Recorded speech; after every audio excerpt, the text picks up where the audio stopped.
Baik Bu ya, kami ingin membacakan pertanyaan dari via media online.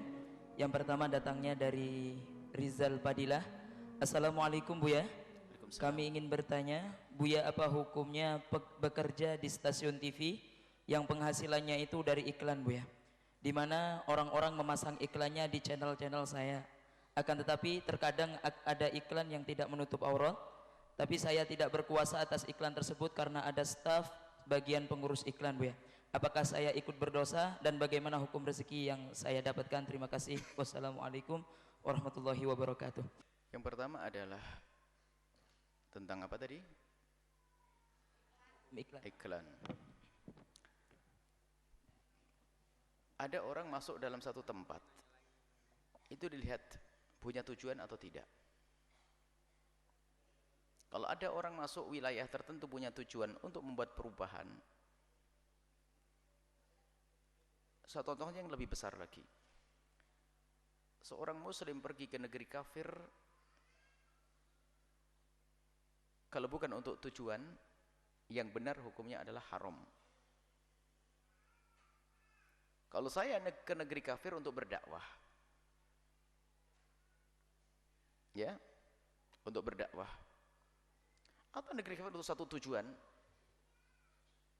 tujuan yang ada hubungannya dengan asasiyat khamsah ya, misalnya tentang menjaga akal, untuk berobat segala macam. Tapi kalau hanya untuk jalan-jalan saja, ini bermasalah.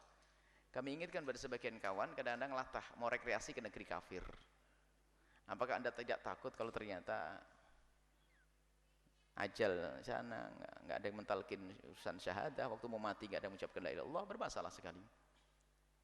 Termasuk diantaranya bekerja cari uang, baru boleh ke tempat tersebut kalau memang di negeri kita sudah nggak ada mata pencaharian.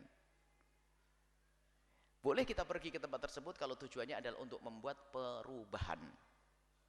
Sehingga itulah yang dilakukan oleh para ulama-ulama dahulu dari Hadramut datang ke Indonesia, orang agamanya Hindu dan Buddha.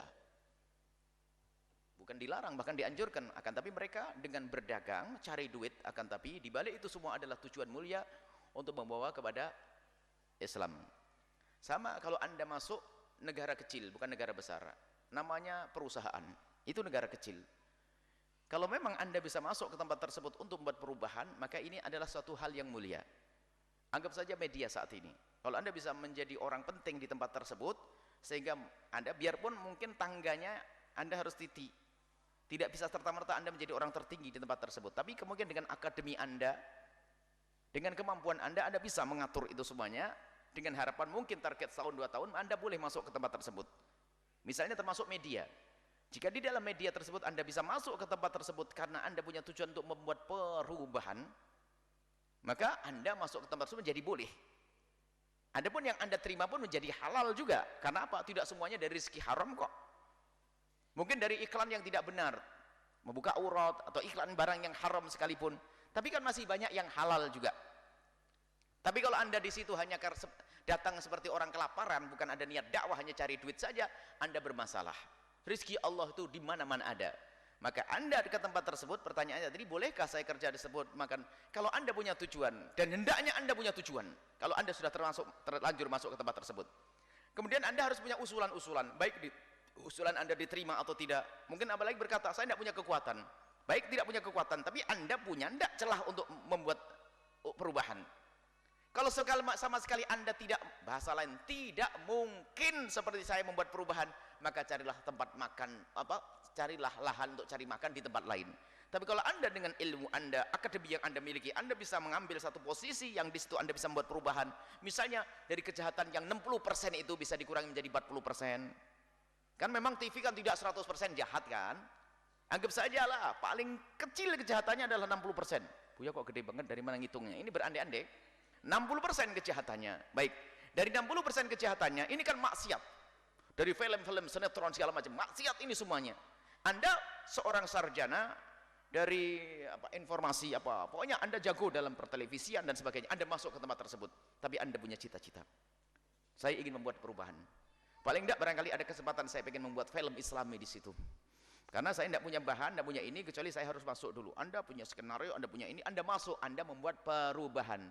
Kalau Anda seperti itu, maka Anda seperti orang Islam yang masuk ke Indonesia untuk dakwah kayak dulu. Tapi kalau Anda nggak bisa ngapa-ngapain di situ, ngapain di situ? Jual teh lebih gede gajinya nanti. Tapi kalau Anda punya tujuan, boleh. Ini saya sampaikan pada yang bersangkutan. Anda punya tujuan, tidak. Dan kemudian Anda pun harus milah. Dan Anda harus berani misalnya. Resikonya pun Anda harus pecat, gak apa-apa. Misalnya Anda punya usulan, tentunya semuanya dengan hikmah, dengan kecerdasan batin, kecerdasan pikiran. Hikmah itu cerdasan batin, cerdas pikiran, sehingga luas, lembut, indah, mudah diterima. Lalu terjadilah perubahan di televisi tersebut. Maka saat itu Anda menjadi seorang juru dakwah. Ada target, ada perubahan 1, 2, 3 sampai Anda sudah sampai pada 100%. Tak taunya apa? Anda dipercaya. Akhirnya apa? Tiba-tiba apa? Sudahlah, kamu urusin terserah, mau buat apa saja deh. Tidak mustahil yang demikian itu. Anda membuat televisi Islami, bergabung dengan televisi Al-Bahjah. Jadi ini ada cita-cita. Nah kalau tidak terus bagaimana? Siapa yang berjuang di tempat tersebut? Maka kami ini sampaikan, bukan, kami tidak menghimbau Anda untuk masuk ke tempat tersebut. Kami hanya suarakan kepada yang sudah terlanjur berada di tempat tersebut, hendaknya Anda rubah niat Anda. Anda punya niat, biarpun itu lokal, ketahuilah, Anda berusaha. Sehingga nanti Anda menjadi market yang bagus. Daripada Anda memasarkan produk orang-orang yang tidak sujud, Anda keliling. Anda mencari pengiklan apa orang yang bakal masang iklan dari orang-orang yang saudara Anda, saudara kita. Kan berarti Anda mengangkat produk saudara kita. Termasuk ini, masalah ini penting wahai ahli iman. Anda punya iman. Saya sampaikan sedikit. Al-Bahjah ingin membuat macam-macam usaha. Tidak gampang loh ya buat usaha. Apa yang kau lihat? Produk-produk. Sudahlah dakwah. Kita tuh perlu membantu saudara kita. Tanda cinta kita pada saudara kita. Kami himbau kepada semuanya, termasuk di Abemat di sini. Buya hanya menginginkan kalau membuat toko sebanyak-banyaknya, saya hanya pengen toko kita itu menjual produk saudara kita yang seagama. Karena apa? Saya itu kurang banyak amal. Paling tidak kalau saya ikut membantu, kalau kita itu ikut menjual barangnya saudara kita, biarpun nggak kenal, nggak bantu pondok pun nggak ada masalah, pokoknya orang Islam deh ya. Kalau ternyata yang kita jual di tempat kita produknya saudara kita yang ada di Jepara, yang ada di Jogja nih, kan berarti kita nolong dia, biarpun secara tidak langsung. Ini yang harus saya bangun keimanan ini. Makanya saya bersihkan, Abemat awas, jangan sampai ada produk Yahudi, produk yang nggak jelas, produk ini nggak. Saya pengen produk saudara kita. Ini kalau mau dakwah lebih dari itu sudah masuk bab tamak. Mungkin ada saudara kita yang sudah telanjur jualan, misalnya punya toko-toko, tapi produk bermacam-macam. Yang itu biarkan seperti itu, karena kebiasaan orang. Tapi buatlah yang baru, tapi untuk mengangkat produk saudara kita. Sehingga dari tim pun berusaha keliling, mana produk saudara kita yang bisa diangkat. Satu. Yang kedua, Anda itu harus punya iman. Kalau Anda membeli produk saudara Anda, yang seagama itu, biarpun bagaimanapun itu ada nilai dakwah dan nilai ibadah. Tapi sebaliknya kalau Anda membeli produk ke orang tidak pernah sujud, apalagi produk Yahudi misalnya, yang ini menjadi memusuhi umat Islam, Anda diam-diam membantu mereka untuk memusuhi orang Palestina sana. Loh, Anda sadar atau enggak? Makanya kadang-kadang ya saya ternyuh.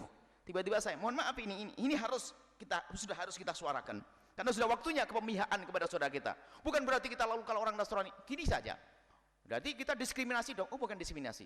Berarti dengan orang Nasrani di kiri kanan kita bagaimana? Sudahlah, tenang saja. Kalau ada orang Nasrani di kiri kanan kita, tinggal datang ke sini, kita kasih makan nanti. Tujuan kita itu harus bagaimana kita berani dengan produk saudara kita. Maka saya kadang-kadang ternyuh. Anda meminum milik siapa itu? Milik air tetangga kita yang di sini itu air apa itu? Biarpun saya tidak kenal dia, tidak kenal, saya tidak pernah ketemu. Saya tidak ada urusan, yang penting saya dengar dia adalah orang beriman, orang Islam. Saya lebih senang minum airnya orang itu daripada harus saya mikir air Yahudi, air produk-produk itu. Karena apa? Iman. Anda pun harus berpikir kalau mau belanja. Jangan sampai lidah kita lidah kafir. Kalau tidak produk orang kafir nggak mau. Anak kita pun juga begitu, sudah mulai ngerti produk kafir. Baiklah Pak. Mungkin Anda sudah punya toko yang bisa menjual itu, biarkan, karena toko sudah Anda buat semacam itu ya. Kalau Anda rubah mungkin akan mengalami kebangkrutan, Anda tidak akan mampu. Tapi mulai dari diri Anda sendiri. Anda jangan minum air kecuali itu adalah milik saudara Anda. Diniati, ini adalah tanda cintaku. Aku nyumbang, mereka juga belum bisa, tapi dengan aku membeli produk ini, semoga ini sampai kepada Allah. Ini keimanan yang harus Anda bangun.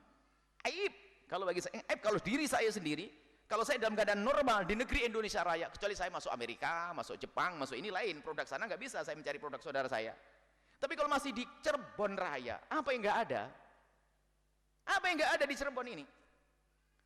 Kalau masih produk saudara kita masih ada, utamakan produk saudara kita.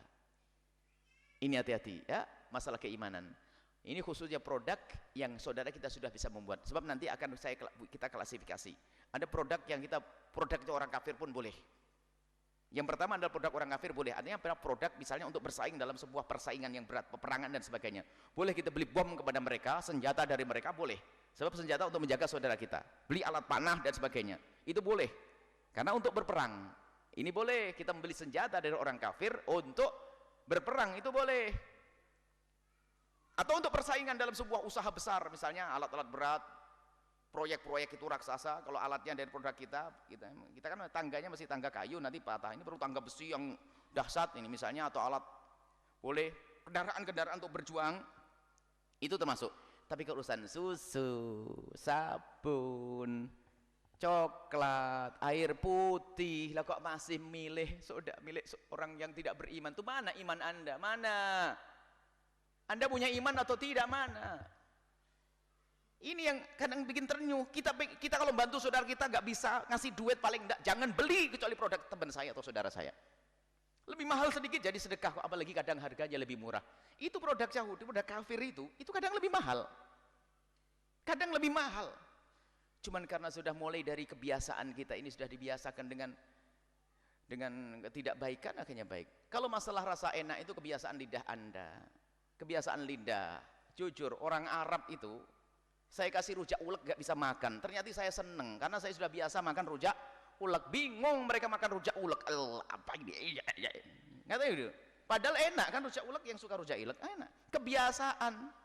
Anda dicekok-cekoki dengan ayam miliknya orang yang tidak beriman itu setiap hari itu. Padahal gimana ya? Ayamnya juga ayam begitu. Ayamnya mbok siapa itu lebih gurih kan? Nah, ini ketahuilah karena kebiasaan lidah Anda itulah menjadi Anda itu nggak senang dengan produk saudara Anda. Ingat ya, Anda jangan belanja kecuali produk termasuk ini. Maka kami serukan ekonomi itu penting. Kita ingin, makanya kayak yang punya tempat membuat abemat, ayo. Tapi ingat, yang dengan bergabung dengan kami sebisa mungkin abematnya adalah abemat yang menjual produk saudara kita. Di sini produk abemat. Dan kemudian yang bergabung dengan kami tolong harus berani. Jangan ragu, yang belanja di sini nanti sebagian dari untungnya untuk dakwah. Kasih seperti itu. Sebab apa? Pentingnya kita tuh mengajari orang ada niat ngapain-ngapain tuh ada niat dakwahnya. Anda belanja misalnya di abemat. Kalau ini gulung, besok ini bagi tim tulis yang gede. Anda belajar di sini ada bagian. Sebab abemat adalah untuk dakwah. Keuntungannya adalah untuk berdakwah, bukan untuk Bu Yayah ya, bukan untuk yang lainnya, nggak ada. Semuanya keuntungannya adalah untuk pondok. Jadi Anda belanja di tempat tersebut ternyata sebagian dari keuntungan adalah untuk dakwah. Anda belanjanya sudah dakwah, satu. Anda membeli produk saudara Anda juga dakwah Islam. Alangkah banyaknya pahala yang Anda dapat. Tapi yang jadi masalah Anda tidak punya cemburu. Beli produknya orang nggak jelas, nyantai saja. Naudzubillah. Kita perlu tengok hati kita sendiri. Mana iman kita? Mana iman kita? Mana iman kita? Apakah sudah terlamat dalam kedengkian dan kebencian kita kepada orang Islam? Sampai sudah ada ini produk saudara kita, ini produknya orang-orang yang tidak beriman. Masih milih produk orang yang tidak beriman. Ini sama-sama air segelas. Ini ada rahmatnya milik saudara kita ini. Ada berkahnya ini. Dan ada pahalanya kita ini. Cuman kadang tidak peka. Jangan sampai Anda punya pondok pesantren, tak taunya masih. Kadang-kadang kita juga dikirimi oleh orang produk-produk di luar Islam. Namanya orang ngasih tetap kita minum. Cuman setelah itu kita ingatkan kalau ngirim jangan deh, jangan produk itu. Kenapa Bu ya? Astagfirullah. Karena mereka belum tahu. Tapi kalau Anda sudah di sini kok di rumah atau aja kita dikasih produk yang itu, kasihan. Jadi Anda di sini kayaknya tidur saja, nggak pernah ngaji ya. Perlu kita bangun adalah iman ya. Sampai di sini saja.